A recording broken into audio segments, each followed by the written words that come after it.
Hello and welcome back to another super exciting history video. Today we're going to be talking about the Vietnam War, and we're still in that overarching unit of 20th century wars and their causes. And today we're going to be talking about the Vietnam War, which was fought by Vietnam, or the Viet Minh. I'm going to say so many things wrong. Are you so excited? I'm going to say so many things wrong.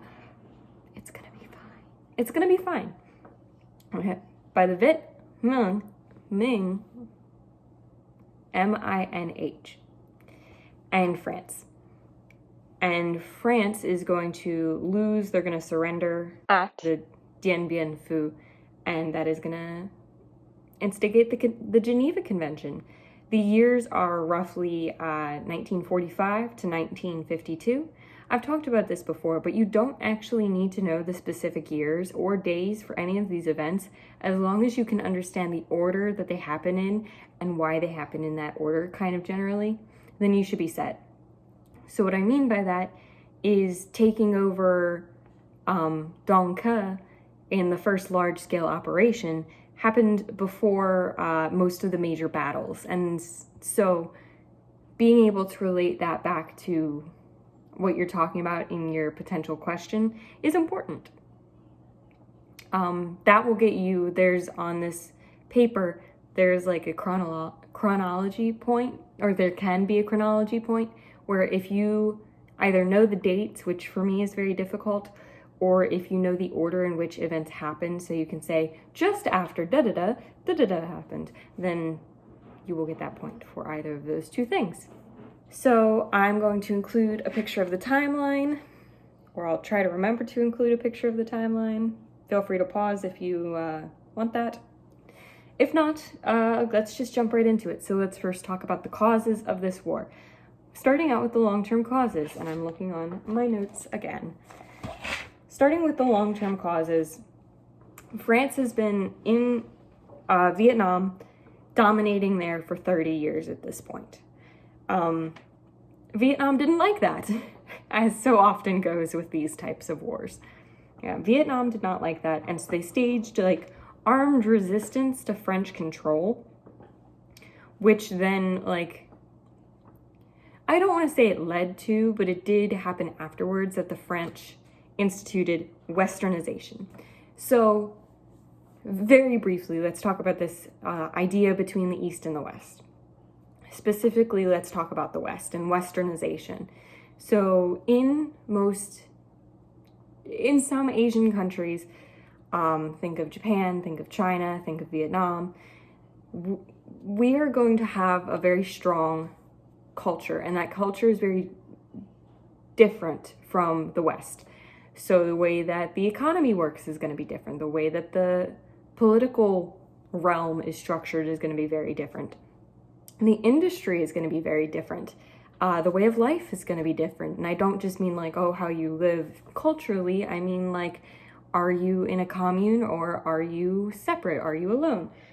All of these things are important to consider when thinking about Westernization. So what is Westernization? Well, that's going to be typically when a Western country like France is in the West, any country like America or really any part of Europe, they're all going to be considered that Western side. So typically Westernization is when a Western country goes into one of these Eastern countries or Asian countries and tries to either turn them into more Western, like a more Western style, or change them in some way in that fashion, if that makes sense. So you are going to see examples of this happening many times, but this is one of those examples. Typically, the country that is being westernized does not like it, typically. It's culture erasure. Who would like that? Specifically, in this case, we are talking about bringing Catholic religion and Western education styles into Vietnam. It was very overly complicated, and it made the rule there so much more different. There's so much more difficult. It made ruling there so much more difficult. So this has been happening again for like that 30-year span that France has been kind of dominating in Vietnam. So then that brings us to the short-term causes. So the Viet Minh, I'll put the spelling here. Maybe I will. We'll see. The Viet Minh is the leader of the Vietnamese Nationalist Communist Party. Whoa, that's a lot of words. Nationalist Communist Party. So typically in these, I shouldn't say typically, when we see wars like this happening, the group that can most easily get control is going to be generally a communist nationalist group. The reason why I say communist or nationalist is because nationalist groups don't have to, they're stronger suited to encourage the people of that country to support them if they support the country. So this would be like here in America, us being nationalist. If there was a group that rose up that was for America and they only talked about wanting to preserve America and they had a lot of the qualities that Americans look for, then we might be more inclined to follow that group than another group that say might be looking more for the good of the group, but not necessarily in the same vein as the desires of the country as a whole. So that is why that communist nationalist party is going to have a much easier time getting control than another similar group. But this Viet Minh is going to lead small guerrilla forces against the French and Japan, who ended up withdrawing. We'll talk about that when we talk about the Cold War. They're also going to issue Vietnamese independence. They're just like, yep, we're independent now, here's our declaration, and they're just gonna throw it out into the wind. They actually looked at the United States Declaration of Independence and modeled it off of that. So they were really trying to give themselves this independence now that they've kind of entirely pushed back Japan and mostly pushed back France from these guerrilla attacks. And if you don't know what guerrilla warfare is, I have another video on that. It is in the history playlist that's on the channel. So we're trying to pick a lesser of two evils now. And I say we, and I really mean kind of the French, kind of the Viet Minh. Both groups are trying to find the lesser of two evils. And so there is an agreement to be independent within the French Union. So basically, Vietnam is given this like conditional independence where they're still a part of the French Union, but they are independent. But this was never ratified, so it wasn't actually set in stone. This caused frustration, this caused violence, because people thought that they were finally getting what they had worked for at this point, and they weren't. This was one of the first this is just a fun fact. This was one of the first decolonization wars after the Chinese Civil Wars. So after that happened, this was one of the first, and it was the first of many. There's a lot of decolonization wars in the 20th century. So then let's talk about the combatants, and by that I mean the Viet Minh and France.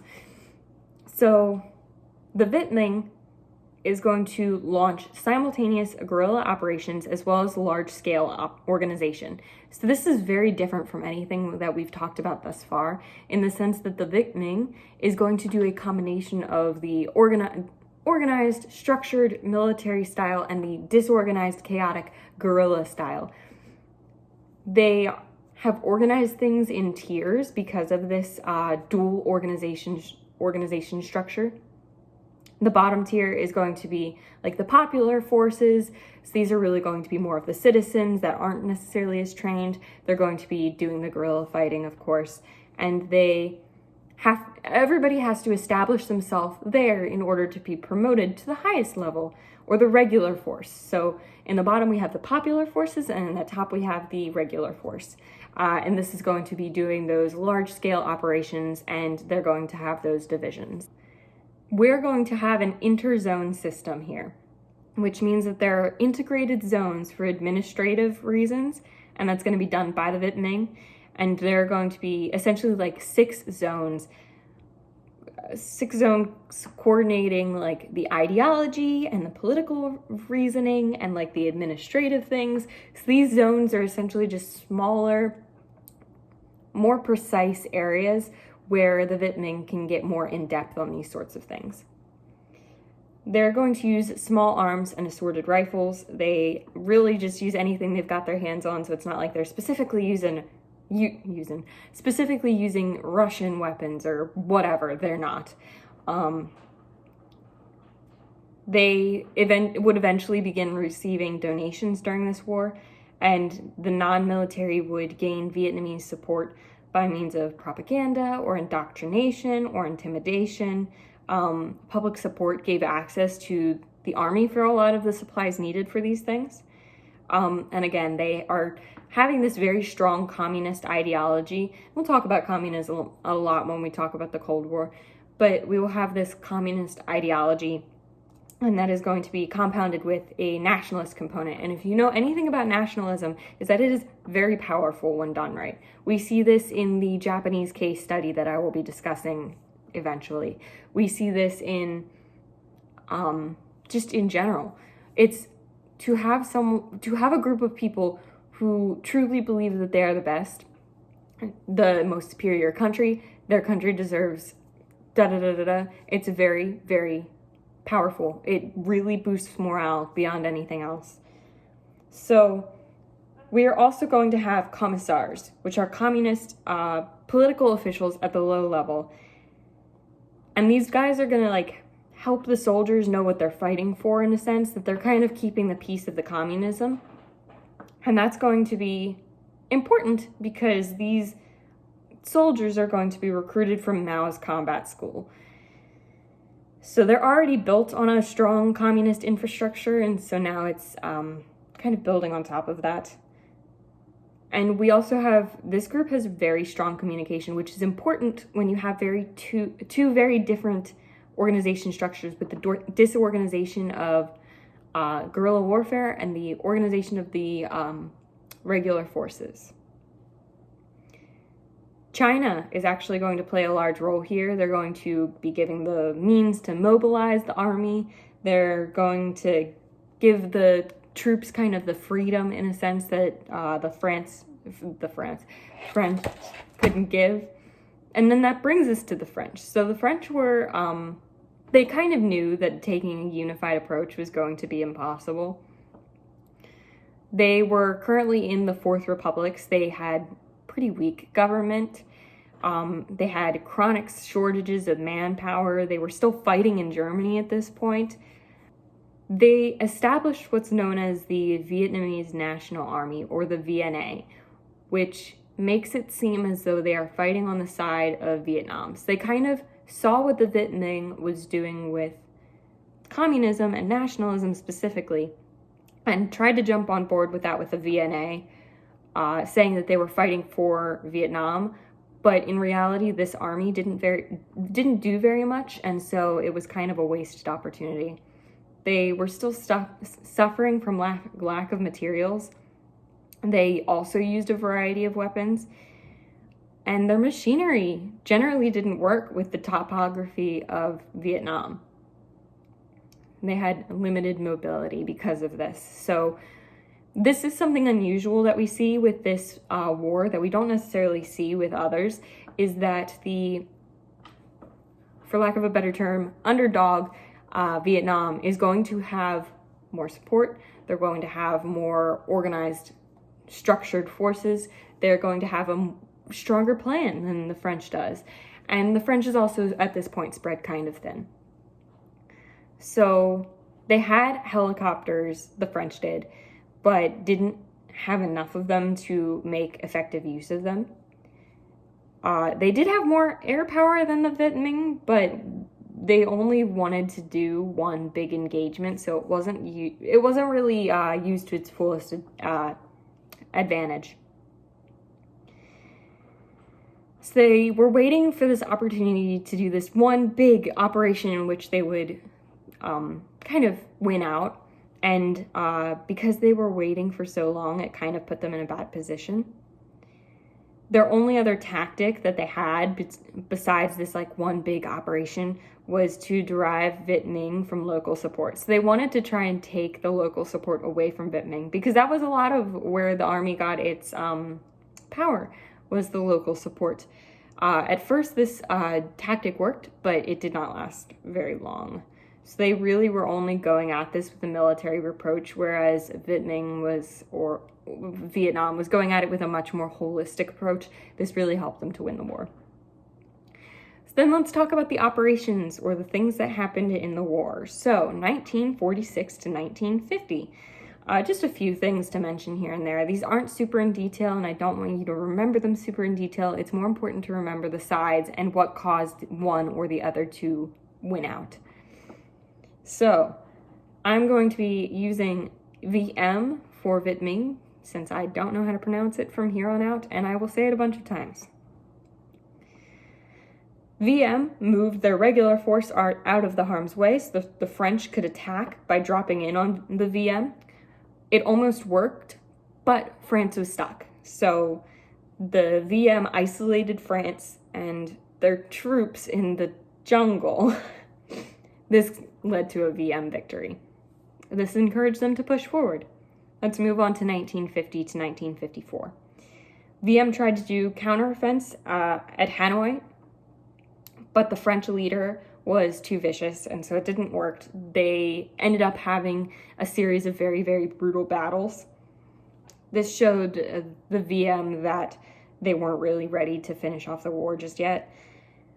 France also resisted to VM's vital movement, and VM kind of learned from this experience that they need to plan more effectively. They need to be more meticulous with their planning.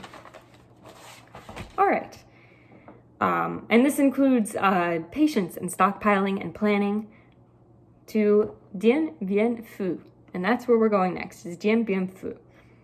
So these are going to be peace negotiations held in Geneva in May of 1954. France is going to choose Dien Bien Phu because of its strength and accessibility, and it's essentially a clapback to the VM use of a jungle. But VM outnumbered France 5-1. And so after the French began to occupy the base, the VM began storing guns and food, and while the French tried to stop it by cutting off their supply lines, they couldn't do it. France literally put a target on their back by taking an airstrip as a base, because they wanted to take advantage of that air power that we had talked about before. But by doing so, you're taking over a major landmark. And so because of this, it was clear that they had done very little or just bad preparations for the war. And this is what cost them the war. Their fortifications just could not withstand the artillery, and that lost them the war.